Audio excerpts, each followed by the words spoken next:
You're watching College Sports Rush's Sports Bettors Paradise on the Bet Rivers Network. All right, Jimmy Ott Charles Hanagriff, we're getting ready for it. It's conference tournament season now for college baseball. And look, a lot of these matchups are last minute, so a lot of the lines are sort of late coming. But we're going to project the lines. Hey, it's been 5 straight weeks of doing this. It's been 5 profitable weeks.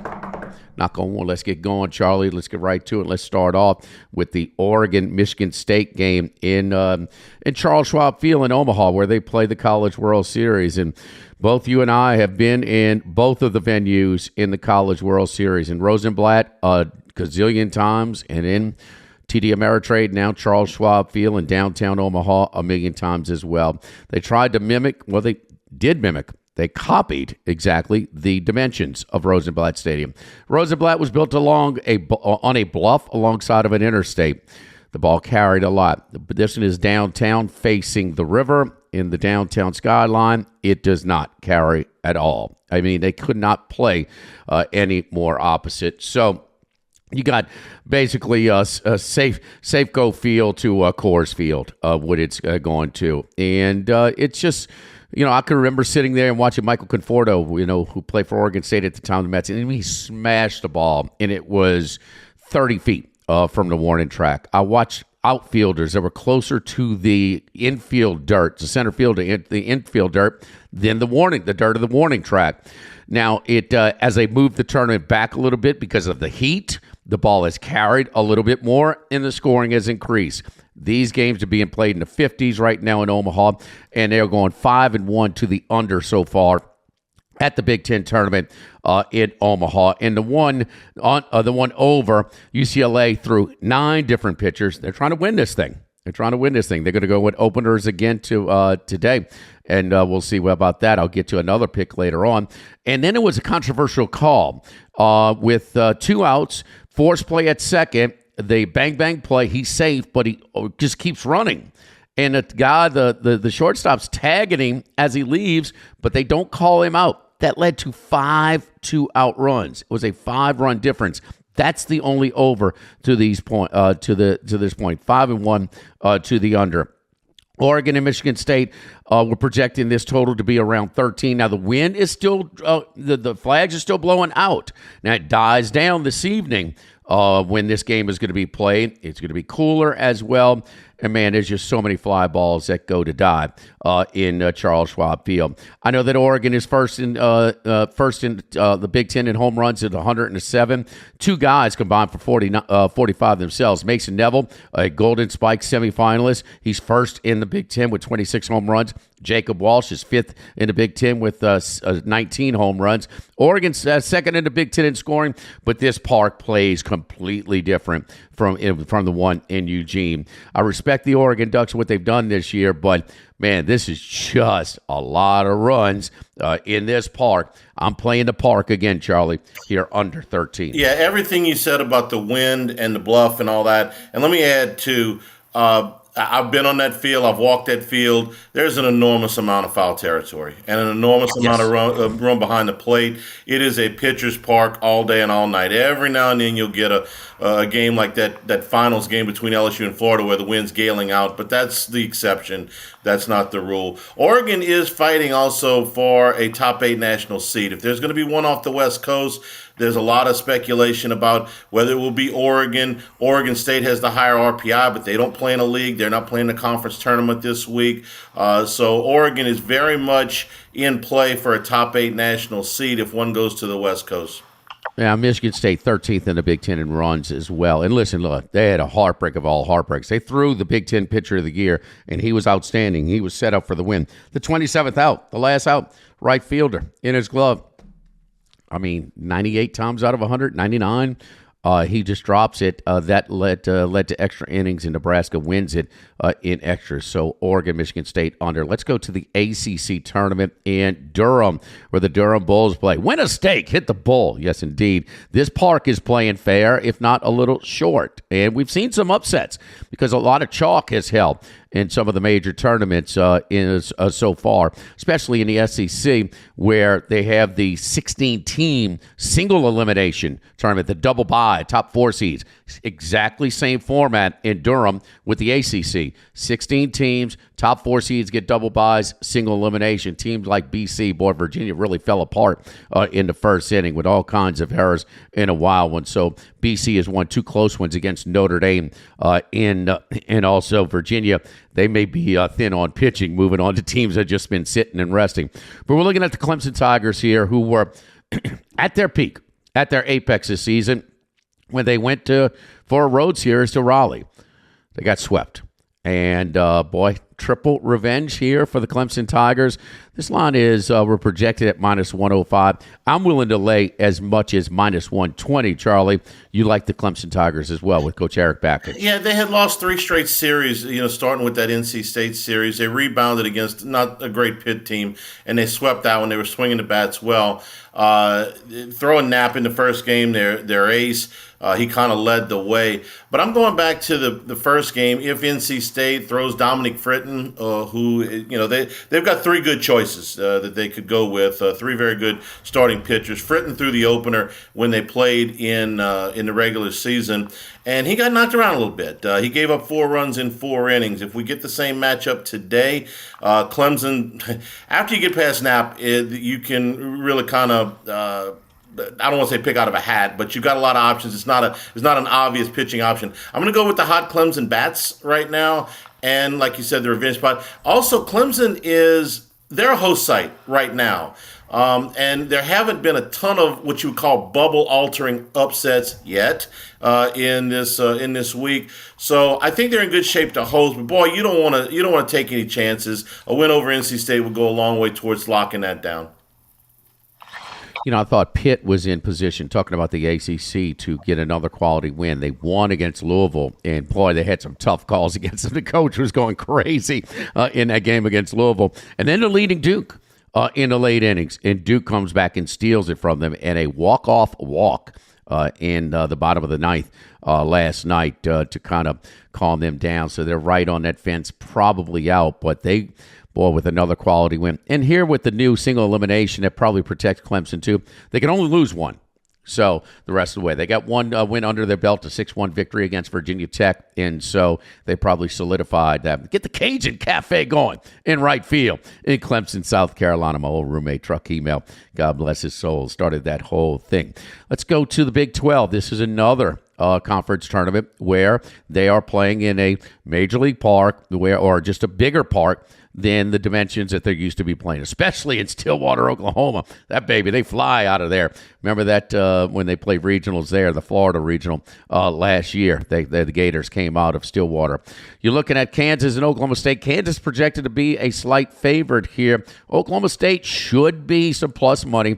Not a whole lot. We're looking at about plus 10, plus 15. Charlie, you're looking at the pokes. This is my favorite play of the day, Jimmy. Oklahoma State's got Harrison Bodendorf ready to go. Their ace. He's 10-1 on the season. The only loss was to Kansas. That was a 5-2 game. He didn't pitch poorly in that game, but that's the one game that he lost this season. He's been on fire. Last 3 outings against UCF, Baylor, and Arizona State.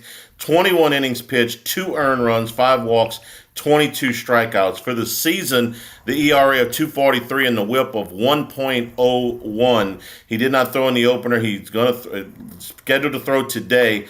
And he's been Oklahoma State's workhorse the whole season with a 10-1 record. So I'm going to take him with plus money. Look, Kansas dominated this regular season series. They got those 3 games.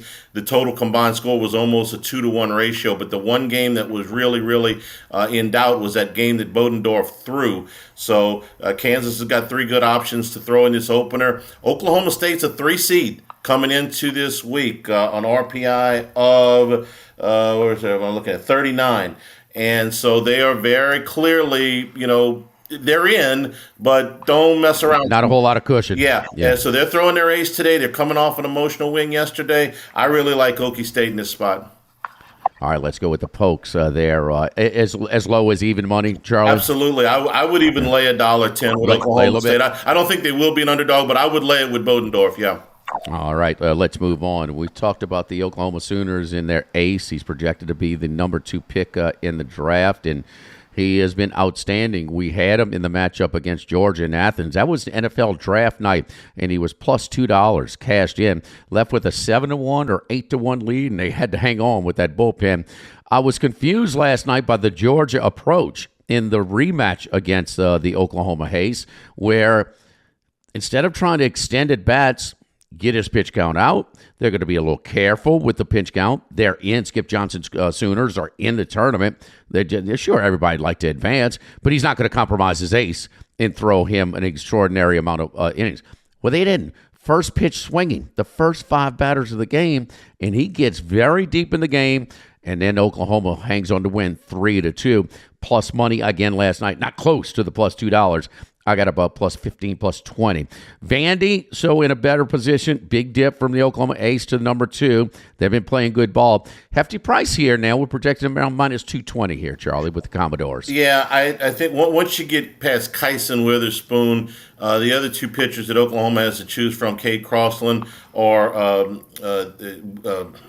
Malachi Witherspoon, his brother. I was blanking his first name for a second. There's a big drop-off. And Oklahoma also has used Dylan Crooks, the saves leader, in both of these first 2 games. They have used him in 2 games of a series a lot this year. They've never used him 3 times. I don't think they would bring him back 3 days in a row. Even though the pitch count's modest at 29, I don't think they'd use him 3 days in a row. So this is a big, big pitching matchup for Vandy. Whether they throw J.D. Thompson, the ace, who threw last Friday and threw 95 pitches. They could also go with Cody Balker or Connor Farrell, who split the game on Saturday between Kentucky. Neither of them threw more than 65 pitches. They could use any of those guys. Or they could bullpen this thing if they really wanted to, Jimmy. Last Thursday against Kentucky, they used 6 pitchers against Kentucky ace Nate Harrison, still won the game.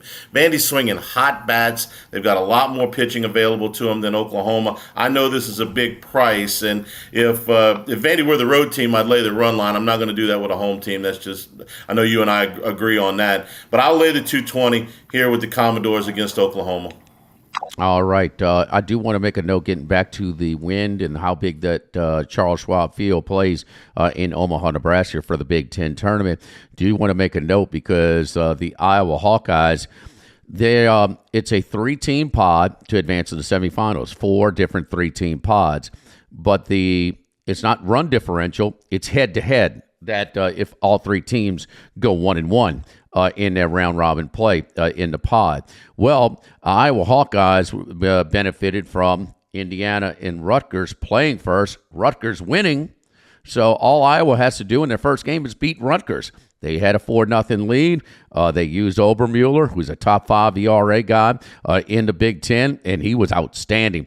A lot of strikeouts last night, and then the bullpen hung on for a 4-3 win. But tonight's game against Iowa, Indiana, Iowa's already in. They have a 30-20 record. They're at 75 RPI. They have to win the tournament to get into the NCAA field of 64. They're not going to use their number 2 or any other starter. The 3, Reese Buter in this spot, who's also a top 5 ERA in the Big Ten, actually a stronger ERA than Obermueller. So this is a picks down game, sort of like UCLA did in their win against Illinois. So stay away from that Iowa-Indiana total if you're just playing the unders with the dimensions where it plays so big in Omaha. But I am going to point toward a game on Saturday that I figure that's going to happen.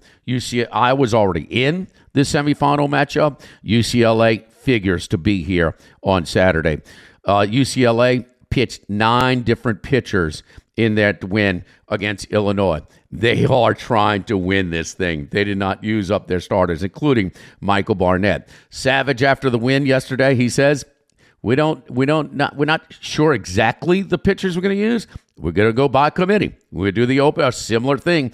Johnny Allstaff, but we're saving Barnett to either Saturday or Sunday. I think Barnett pitches in this game. Keep in mind that UCLA with the RPI around 15, 16 is trying to solidify their position as a host site in Los Angeles. So after all the traveling, they would love to reduce some traveling. So I'm projecting this total to be around 11 and a half. I will go under as low as 10 and a half. So this is for all the reasons. I mean, they are Iowa's going to have a top 5 ERA guy. Barnett is first in the Big Ten in wins.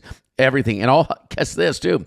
The wind, where 80% of the time it blows in. It's actually been blowing out at Omaha, and it's still producing under final scores. It's supposed to be coming in about 10 to 13 miles per hour in from the river, in from right center field. I'm looking to go under Iowa UCLA in this Big Ten semifinal game on Saturday. And let me add one thing about Iowa. This doesn't really relate to the total, just kind of to the team. They finished one game out in the Big Ten regular season standings. Somehow they do not have a win against a Q1 team all year. 0 wins. And when they played Oregon, they were beaten soundly in all 3 games. They played Oregon State. They were beaten in the first 2 games. The final one was a travel restriction tie. So when they have played good teams, and there haven't been a lot of them on the schedule, they have struggled pretty much. Yeah. So, all right, we're going to be doing this next week, and I will still say that I looked at the odds to win it all in the futures. Auburn is 30-1 at Bet Rivers right now. They should be a top 8 national seed, so they will be playing on the friendly confines of the Plains in Auburn, and they will be heavily favored to advance out of there. We get them to Omaha, and we got something to play with in that one. I got as much as 40. It dipped down to 25. But at 30-1, I would think because they lost 2 out of 3 in Oxford, they may have dipped down a little bit. It's a good buy spot. That's as good as you're going to get for the Auburn Tigers, especially when they announce the pairings on Memorial Day and they're a top 8 seed. Their odds are going to go down. Oh, I mean, it's just. By the way, with Georgia's loss last night, Auburn is now the number 1 RPI team in the country. After Georgia's lost last night. There you go. Win, lose, or draw in Hoover, in the Birmingham suburbs. For Charles Hanagriff, I'm Jimmy Ott. Let's keep it going here in college baseball on the Bet Rivers Network on the Sports Bettors Paradise. Thanks for watching College Sports Rushes, Sports Bettors Paradise on the Bet Rivers Network.